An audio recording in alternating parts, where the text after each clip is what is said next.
नमस्कार।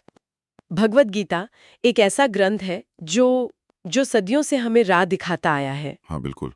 आज हम इसके छठे अध्याय ध्यान योग पर एक गहरी चर्चा करने वाले हैं। यह अध्याय सुना है मन को साधने और खुद को समझने की कला सिखाता है। जी हाँ, ये अध्याय खास तौर पर मन की जो उलझनें होती है ना और उसे नियंत्रित करने के जो तरीके हैं, उन पर काफी रोशनी डालता है। और हमारी ये जो बातचीत है, ये श्रील प्रभुपाद के अनुवाद और तात्पर्य वाली भगवत गीता यथार्थ रूप के छठे अध्याय पर आधारित रहेगी। उनके तात्पर्य वो अक्सर गहरे अर्थ खोल देते हैं, है ना? बिल्कुल, बिल्कुल। वे श्लोकों को हमारे आज के जीवन के लिए भी प्रासंगिक बना देते हैं। तो आज हम क्या समझने की कोशिश कर रहे हैं? हमारा मकसद है ये जानना कि गीता के अनुसार असली योग और संन्यास क्या है, और ये जो चंचल मन है, इसको कैसे काबू में लाया जा सकता है, और इस योग मार्ग का अंतिम लक्ष्य क्या है। हाँ। तो चलिए इन विचारों की गहराई में उतरते हैं। कहाँ से शुरू करें? पहले श्लोक से? हाँ, मेरे ख्याल से पहले श्लोक से ही शुरू करना ठीक रहेगा। वहीं कृष्ण जो हैं, वो संन्यास और योग की जो आम धारणाएं हैं, उनको चुनौती देते हैं। हाँ, सही कहा। अक्सर लोग सोचते हैं सन्यासी मतलब जिसने सब छोड़ दिया, घर-बार, कामकाज, शायद यज्ञ करना भी बंद कर दिया हो। जी। लेकिन पहला श्लोक कहता है कि असली योगी या सन्यासी वो नहीं जो कर्म ही छोड़ दे, बल्कि वो है जो कर्म के फल की चिंता किए बिना अपना कर्तव्य निभाता है। ये थोड़ा अलग है जो हम सोचते हैं उससे। ये बहुत ही महत्वपूर्ण अंतर है। हाँ, यहाँ मुख्य शब्द है कर्म फल अनाश्रितः, मतलब कर्म के फल पर आश्रित न होना। अच्छा। मुद्दा कर्म छोड़ना नहीं है, बल्कि उस फल से अपनी खुशी या दुख को जोड़ने की जो आदत है ना हमारी, जी। उसे छोड़ना है। आप इसको ऐसे समझ सकती हैं कि काम को करना है, पर उसके नतीजे से जो एक मानसिक पेचेक मिलता है, उसकी उम्मीद छोड़ देनी है। अच्छा, तो ये बाहरी त्याग से ज्यादा मन की स्थिति हुई। मतलब कोई कर्म करते हुए भी सन्यासी हो सकता है। हाँ, बिल्कुल। और दूसरा श्लोक इसे और भी साफ करता है। कृष्ण कहते हैं, जिसे सन्यास कहते हैं, वही योग है। वही योग है। क्यों? क्यों? क्योंकि बिना इंद्रियों को खुश करने की इच्छा, जिसे संकल्प कहा गया है, उसे छोड़े बिना कोई योगी बन ही नहीं सकता। तो असली सन्यास इच्छाओं का है, कर्मों का नहीं। यानी अगर कोई ये सोचे कि उसने बस बाहरी कर्मकांड छोड़ दिए, जैसे अग्निहोत्र, यज्ञ वगैरह बंद कर दिया, तो वो योगी बन गया, ये जरूरी नहीं है। नहीं, बिल्कुल जरूरी नहीं। सही। तात्पर्य में यह भी बताया गया है कि अगर किसी का लक्ष्य सिर्फ ब्रह्म में लीन होना है, तो वो भी एक तरह की सूक्ष्म इच्छा हो सकती है। असली योगी, जैसा कि कृष्ण भावना के संदर्भ में समझाया गया है, वो अपनी खुशी के लिए नहीं, बल्कि परमात्मा की खुशी के लिए काम करता है। जैसे हमारे हाथ पैर है ना, हाँ। वो पूरे शरीर के लिए काम करते हैं, सिर्फ अपने लिए नहीं। श्री चैतन्य महाप्रभु की वो प्रसिद्ध प्रार्थना भी है, न धनम न जनम, मुझे धन नहीं चाहिए, अनुयायी नहीं चाहिए, सुंदर स्त्री नहीं चाहिए, बस आपकी भक्ति चाहिए। तो असली त्याग फल की इच्छा का है। समझ गई। तो योग सिर्फ एक मंजिल नहीं है, एक सफर भी है। श्लोक 3 में कुछ ऐसा ही संकेत मिलता है कि जो नया है, जो अभी शुरू कर रहा है, उसके लिए कर्म साधन है, और जो आगे बढ़ चुका है, योग में स्थित हो गया है, उसके लिए शांति मतलब शमः वो साधन है। ये किसी सीढ़ी जैसा लग रहा है। बिल्कुल, ये योग की सीढ़ी का बहुत अच्छा वर्णन है। शुरू में, जिसे योगारूढ़ुक्षु अवस्था कहते हैं, उसमें निष्काम कर्म करते हुए मन को साधना होता है। जब मन स्थिर होने लगे, वो योगारूढ़ अवस्था हुई। तब बाहरी कर्मों से हटकर और गहरे ध्यान में उतरना होता है। ये पूरी प्रक्रिया ही योग है असल में। और इस पूरे सफर का सबसे बड़ा रोड़ा कहें या साथी शायद मन ही है। श्लोक 5 तो यही कहता है कि मन दोस्त भी है और दुश्मन भी। ये कैसे मुमकिन है? एक ही चीज दोनों कैसे हो सकती है? हाँ, ये इस अध्याय का केंद्र बिंदु है। हमारा मन ही, देखिए, हमें संसार में फंसा सकता है, और यही मन हमें मुक्ति भी दिला सकता है। ये बिल्कुल एक दो-धारी तलवार की तरह है। अर्जुन भी तो यही मुश्किल बताते हैं बाद में। श्लोक 34 में कहते हैं, कृष्ण, ये मन इतना चंचल है, इतना बलवान और जिद्दी है कि इसे वश में करना जैसे हवा को काबू करना हो। ये तो आज भी हम महसूस करते हैं ना, जैसे फोन की नोटिफिकेशंस को इग्नोर करना कितना मुश्किल हो जाता है कई बार। हाँ, बिल्कुल। अर्जुन की ये बात हर युग में सच लगती है। और कृष्ण इसे नकारते नहीं है। देखिए श्लोक 35 में वो मानते हैं कि हाँ, मन चंचल है, इसे वश में करना कठिन है, पर फिर तुरंत समाधान भी देते हैं। अभ्यासेन तु कौन्तेय वैराग्येण च गृह्यते। अच्छा, अभ्यास और वैराग्य से। हाँ, अभ्यास और वैराग्य से इसे साधा जा सकता है। ये लगातार कोशिश और अनासक्ति। पर ये दोस्त और दुश्मन वाली बात, वो कैसे? श्लोक 6 समझाता है, जिसने मन को जीत लिया उसके लिए मन सबसे अच्छा दोस्त बन जाता है। वो उद्धार में मदद करता है। पर जिसका मन काबू में नहीं है, उसका अपना ही मन सबसे बड़े दुश्मन की तरह काम करता है, उसे भटकाता रहता है। ओ, अमृत बिंदु उपनिषद का वो वाक्य याद आता है, मनः एव मनुष्याणाम कारणम बंधम मोक्षयो। मन ही बंधन और मोक्ष का कारण है। विषयों में फंसा हुआ मन बंधन लाता है और विषयों से मुक्त मन मुक्ति दिलाता है। और तात्पर्य में गोस्वामी और गोदास का भी जिक्र आता है। हाँ, ये फर्क बहुत महत्वपूर्ण है। गो मतलब इंद्रियां, तो जो इंद्रियों का स्वामी है, जिसने उन्हें वश में कर लिया है, वो गोस्वामी है। और जो इंद्रियों का गुलाम है, उनके पीछे भागता रहता है, वो गोदास है, यानी इंद्रियों का सेवक। योग का लक्ष्य हमें गोदास से गोस्वामी बनाना है। ठीक है, तो मान लीजिए किसी ने अभ्यास और वैराग्य से मन को साध लिया, वो गोस्वामी बन गया, तो उसकी अवस्था कैसी होती है? गीता क्या बताती है इसके बारे में? श्लोक 7 से 9 और फिर श्लोक 18-19 में इसका बड़ा ही सुंदर चित्रण मिलता है। ऐसा व्यक्ति परम शांत होता है, वो परमात्मा से जुड़ा हुआ महसूस करता है। उसके लिए फिर सर्दी गर्मी, सुख दुख, मान अपमान, इनमें कोई फर्क नहीं रह जाता। हाँ, कई श्लोक हैं इस पर। जैसे श्लोक 8 कहता है कि वो ज्ञान विज्ञान से तृप्त है, इंद्रियां वश में है, और मिट्टी पत्थर सोना उसके लिए सब बराबर है। और श्लोक 9 तो कहता है कि वो दोस्त दुश्मन पुण्यात्मा पापी सबको समान भाव से देखता है। ये समदृष्टि तो बहुत ही ऊंची अवस्था लगती है। हाँ, और श्लोक 18 कहता है कि जब मन पूरी तरह आत्मा में स्थित हो जाता है, सारी भौतिक इच्छाओं से मुक्त, तब उसे युक्त यानी योग में स्थित कहा जाता है। और फिर वो प्रसिद्ध उपमा आती है श्लोक 19 में, जैसे बिना हवा वाली जगह पर दीपक की लौ एकदम सीधी जलती है, कांपती नहीं ना। हाँ। वैसे ही योगी का मन परमात्मा के ध्यान में स्थिर रहता है, बिल्कुल अचल। इस स्थिर अवस्था को ही समाधि कहते हैं, है ना? श्लोक 20 से 23 में इसका जिक्र है शायद। इसमें अनुभव क्या होता है? समाधि में मन जो है वो दुनियावी ख्यालों से पूरी तरह शांत हो जाता है, एकदम रुक जाता है।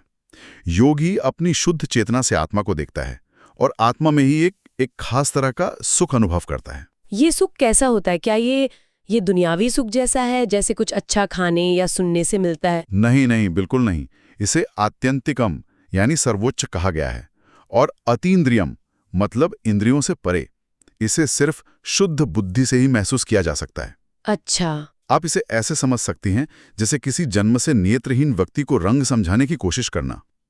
ये अनुभव सामान्य इंद्रियों की पकड़ से बाहर है। इस अवस्था को पाकर योगी सत्य से कभी डिगता नहीं और इसे ही सबसे बड़ा लाभ मानता है।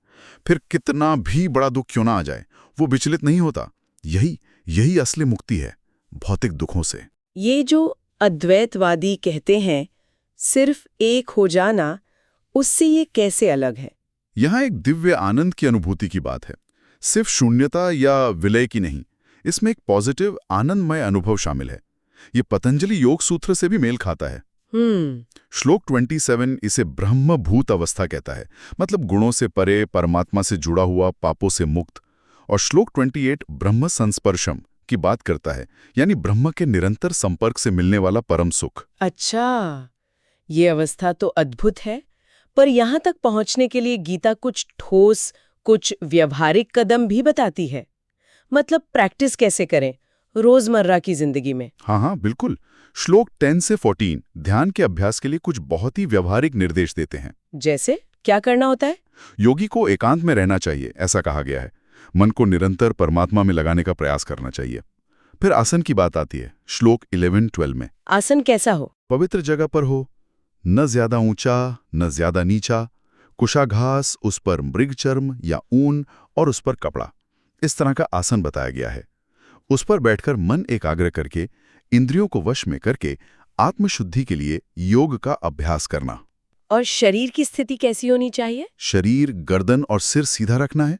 श्लोक 13-14 में है, नजर को नाक के अगले हिस्से पर टिकाना है। मन को शांत रखना है, निर्भय, ब्रह्मचर्य का पालन करते हुए मुझ में यानी कृष्ण में चित्त लगाकर मुझे ही परम लक्ष्य मानना, ये सारे निर्देश हैं। इसमें ब्रह्मचर्य पर इतना जोर क्यों दिया गया है? क्योंकि योग दर्शन में माना जाता है कि इंद्रिय सुख और उसमें भी खासकर मैथुन मन को बहुत ज्यादा विचलित करता है, इसलिए मन की स्थिरता के लिए इसे जरूरी बताया गया है। हालांकि भक्ति योग के संदर्भ में देखें तो गृहस्थों के लिए इसे धर्म के अनुसार नियमित करने की बात है, क्योंकि भक्ति स्वयं ही एक इतना उच्च रस प्रदान करती है कि वो निम्न आकर्षणों को स्वाभाविक रूप से कम कर देती है।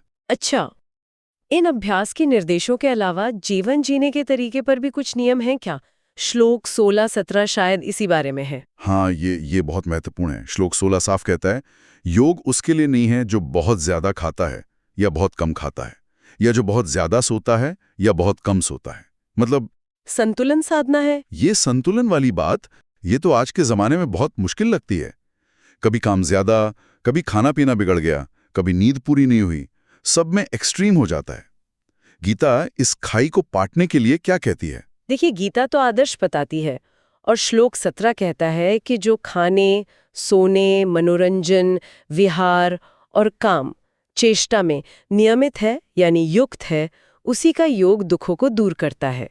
अब सवाल है कि ये संतुलन आएगा कैसे? हाँ, कैसे? तात्पर्य बताते हैं कि कलयुग में ये जो कठोर अष्टांग योग है, एकांत में रहना, विशेष आसन, कठोर ब्रह्मचर्य, ये आम आदमी के लिए बहुत कठिन है, लगभग असंभव। तो फिर कोई रास्ता नहीं? रास्ता है। इसीलिए कृष्ण भावनामृत या भक्ति योग को ज्यादा व्यावहारिक माना गया है। भक्ति योग में ये संतुलन कैसे सधता है? जब जीवन कृष्ण के इर्द गिर्द घूमने लगता है तो ये नियम अपने आप आसान हो जाते हैं। भक्त भगवान को भोग लगाकर प्रसाद पाता है तो भोजन संतुलित और पवित्र हो जाता है। अच्छा। वो जरूरत भर ही सोता है क्योंकि बाकी समय वो सेवा में लगाना चाहता है। उसका मनोरंजन और काम भी कृष्ण से जुड़ जाते हैं। तब ये नियम बोझ नहीं लगते, बल्कि भक्ति के स्वाभाविक अंग बन जाते हैं। ये बात समझ में आई। ठीक है, अब मान लीजिए योगी इस तरह अभ्यास कर रहा है, उसका मन सध रहा है, तो दुनिया को देखने का उसका नजरिया कैसे बदलता है? उसकी दृष्टि कैसी हो जाती है? श्लोक 29 से 32 योगी की इसी बदली हुई समदृष्टि का वर्णन करते हैं। श्लोक 29 कहता है, योग युक्त मन वाला समदर्शी व्यक्ति आत्मा को सभी प्राणियों में देखता है और सभी प्राणियों को आत्मा में देखता है। इसका मतलब क्या हुआ? क्या वो सबको बिल्कुल एक जैसा समझने लगता है? कोई भेद नहीं करता, अमीर गरीब, अच्छा बुरा? इसका गहरा मतलब है परमात्मा को सबके हृदय में देखना। जैसा गीता में आगे 18:61 भी कहा है, ईश्वरः सर्वभूतानां हृदयस्य अर्जुन तिष्ठति। अच्छा। योगी ये जानता है कि परमात्मा एक कुत्ते के हृदय में भी वैसे ही मौजूद हैं जैसे एक विद्वान ब्राह्मण के हृदय में, और परमात्मा इससे प्रभावित नहीं होते। साथ ही वो हर जीव में आत्मा को देखता है जो कि परमात्मा का ही अंश है। इस स्तर पर सब समान है। और श्लोक 30 वो तो बहुत ही खास लगता है, कुछ आश्वासन जैसा। हाँ, वो एक अद्भुत आश्वासन है कृष्ण का। वे कहते हैं, यो मां पश्यति सर्वत्र सर्वं च मयि पश्यति तस्याहं न प्रणश्यामि सच में न प्रणश्यति। इसका अर्थ है जो मुझे सब जगह देखता है और सब कुछ मुझ में देखता है, न तो मैं उसके लिए कभी अदृश्य होता हूँ, न वो मेरे लिए कभी अदृश्य होता है। ये भगवान और भक्त के बीच एक अटूट, हमेशा रहने वाले प्रेम के संबंध की, आप कह सकती है, गारंटी है। वाह, ये तो बहुत सुंदर है। और श्लोक 32, उसमें पूर्ण योगी की क्या पहचान बताई गई है? वो कहता है कि जो योगी अपने सुख दुख की तरह ही सभी प्राणियों के सुख और दुख को समान रूप से देखता है, वही परम योगी है। दूसरों के दुख को अपना दुख समझना, ये सिर्फ एक विचार है या वो सच में महसूस करता है? ये गहरी सहानुभूति और करुणा है। ये सिर्फ बौद्धिक समझ नहीं है। जब योगी हर जीव में आत्मा और परमात्मा को देखता है तो वो सच में उनके सुख में सुखी होता है और उनके दुख में दुखी होता है, और फिर स्वाभाविक रूप से वो सबके भले के लिए काम करता है। ऐसा योगी ही सही मायने में सबका हितैषी होता है। ये सब सुनने में बहुत ऊंचा आदर्श लगता है, लेकिन फिर वही सवाल जो अर्जुन ने पूछा था, श्लोक 33-34, कि मन इतना चंचल है। और फिर अर्जुन एक बहुत ही व्यवहारिक डर सामने रखते हैं, श्लोक 37-39। हाँ, वो पूछते हैं कि अगर कोई श्रद्धा से इस योग के रास्ते पर चले पर मन भटक जाए और मंजिल तक न पहुंच पाए तो उसका क्या होता है? क्या वो दोनों तरफ से जाता है, ना दुनिया का रहा ना योग का? कहीं वो कटे हुए बादल की तरह बिखर तो नहीं जाता? ये डर तो किसी को भी लग सकता है ना? लग सकता है, बिल्कुल लग सकता है। और ये बहुत ही जायज सवाल है। लेकिन कृष्ण का जवाब श्लोक 40 उतना ही दिलासा देने वाला है। वो कहते हैं, पार्थ नैवे है नामोत्र विनाशस तस्य विद्यते न ही कल्याणकृत कश्चित दुर्गतिम तात गच्छति। इसका मतलब, हे पार्थ, ऐसे योगी का न इस दुनिया में न अगली दुनिया में विनाश होता है, क्योंकि हे प्यारे, अच्छा काम करने वाला, कल्याणकारी कार्य करने वाला कभी भी बुरी गति को, दुर्गति को प्राप्त नहीं होता। ये सुनकर तो बड़ी राहत मिलती है। तो फिर होता क्या है उस असफल योगी का? उसका प्रयास बेकार तो नहीं जाता? नहीं, बिल्कुल बेकार नहीं जाता। श्लोक 41-42 बताते हैं कि ऐसा असफल योगी पहले तो पुण्य लोकों में जाता है, वहां सुख भोगता है, फिर पृथ्वी पर पवित्र और संपन्न यानी श्रीमान लोगों के घर में जन्म लेता है, या फिर अगर उसका अभ्यास ज्यादा गहरा रहा हो तो ज्ञानी योगियों के कुल में जन्म लेता है, जो कि बहुत ही दुर्लभ बताया गया है। और नए जन्म में क्या सब कुछ फिर से शून्य से शुरू करना पड़ता है? नहीं, यही तो खास बात है। श्लोक 43 कहता है, तत्र तम बुद्धि संयोगम लभते पौर्वदेहिकम। उसे पिछले जन्म की जो आध्यात्मिक समझ है, जो बुद्धि संयोग है, वो वापस मिल जाती है और वो फिर से पूरी सिद्धि के लिए कोशिश करने लगता है। यानी मेहनत कभी जाया नहीं होती, जो भी किया वो जुड़ जाता है। कभी नहीं। श्लोक 44 तो ये भी कहता है कि वो पिछले जन्म के अभ्यास के कारण बिना चाहे भी अवशौपी सह योग के सिद्धांतों की तरफ खिंच जाता है। योग का ऐसा जिज्ञासु भी शास्त्रों के कर्मकांडों के फलों से ऊपर उठ जाता है। तात्पर्य में वो गौरैया की कहानी आती है ना, जिसने समुद्र सुखाने का संकल्प ले लिया था और फिर गरुड़ ने आकर उसकी मदद की। हाँ, सुनिए। वैसे ही दृढ़ योगी की मदद भगवान स्वयं करते हैं। और आखिरकार श्लोक 45 कहता है, अनेक जन्मों के प्रयास के बाद जब वो पूरी तरह पाप रहित हो जाता है, तब परम गति को प्राप्त करता है। कृष्ण ने योगी की बहुत तारीफ की है श्लोक 46 में। कहते हैं कि योगी तपस्वी से भी श्रेष्ठ है, ज्ञानी से भी श्रेष्ठ है और सकाम कर्मी से भी श्रेष्ठ है। अर्जुन को योगी बनने के लिए कहते हैं। पर क्या सारे योगी बराबर है या उनमें भी कोई सबसे बढ़कर है, कोई टॉप लेवल का योगी? ये सवाल बिल्कुल सही है और ये हमें सीधे अध्याय के आखिरी और सबसे महत्वपूर्ण श्लोक 47 पर ले आता है। यहाँ कृष्ण सभी योगियों का, आप कह सकते हैं, सार बताते हैं। से श्रेष्ठ योगी कौन है? कृष्ण कहते हैं, योगिनामपि सर्वेषां मद्गतेनांतरात्मना श्रद्धावान भजते यो मां समे युक्ततमो मता। इसका अर्थ क्या हुआ? इसका अर्थ है, सारे योगियों में भी जो योगी पूरी श्रद्धा के साथ अपने अंतर मन से मुझ में स्थित होकर मेरा ही चिंतन करता है और मेरी प्रेममयी सेवा भजते करता है, वो मुझे परम श्रेष्ठ मान्य है। वो योगी मुझे सबसे अंतरंग रूप से जुड़ा हुआ लगता है। यहाँ ये भजते शब्द बहुत महत्वपूर्ण लगता है। इसका मतलब सिर्फ पूजा करना तो नहीं है। नहीं, सिर्फ पूजा नहीं, भज धातु का मूल अर्थ सेवा है, प्रेम और श्रद्धा से की गई सेवा। और ये सेवा ये सिर्फ भगवान के लिए ही उपयुक्त है। तात्पर्य में इसे बहुत स्पष्ट किया गया है कि कर्म योग, ज्ञान योग, अष्टांग योग, ये सब सीढ़ियां हो सकती हैं जो भक्ति योग तक ले जाती हैं। अच्छा, भक्ति योग ही योग की सबसे ऊंची चोटी है, योग का चरम लक्ष्य है। कृष्ण की प्रेममयी भक्ति में जुड़ जाना ही योग की सर्वोच्च अवस्था है। तो संक्षेप में कहें तो आज हमने गीता के 6ठे अध्याय से समझा कि असली सन्यास बाहरी त्याग नहीं बल्कि फल की इच्छा का त्याग है।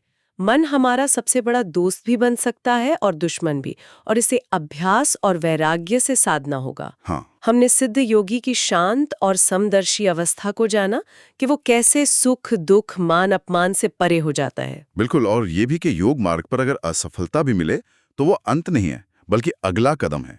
प्रयास कभी व्यर्थ नहीं जाता। और सबसे ऊपर सबसे श्रेष्ठ वो योगी है जो पूरी श्रद्धा से प्रेम पूर्वक भगवान की सेवा में, भक्ति में अपना मन लगाए लगता है। वाकई ये अध्याय मन को साधने और जीवन के असली लक्ष्य को पाने का एक नक्शा सा देता है। हाँ, बिल्कुल। और ये हमें सोचने के लिए कुछ गहरे सवाल भी देता है ना। जैसे श्लोक 32 के आधार पर सोचें, अगर हम सच में दूसरों के सुख दुख को अपने जैसा महसूस करने लगें तो हमारे रोजमर्रा के व्यवहार और रिश्तों पर इसका क्या असर पड़ेगा? ये सोचने वाली बात है। या फिर श्लोक 47 के नजरिए से देखें तो श्रद्धा से हमेशा मुझ में स्थित रहने का हमारे आज के जीवन में, हमारी भागदौड़ भरी जिंदगी में क्या मतलब हो सकता है? कैसे कर सकते हैं ये? इन पर विचार करना बहुत फायदेमंद हो सकता है।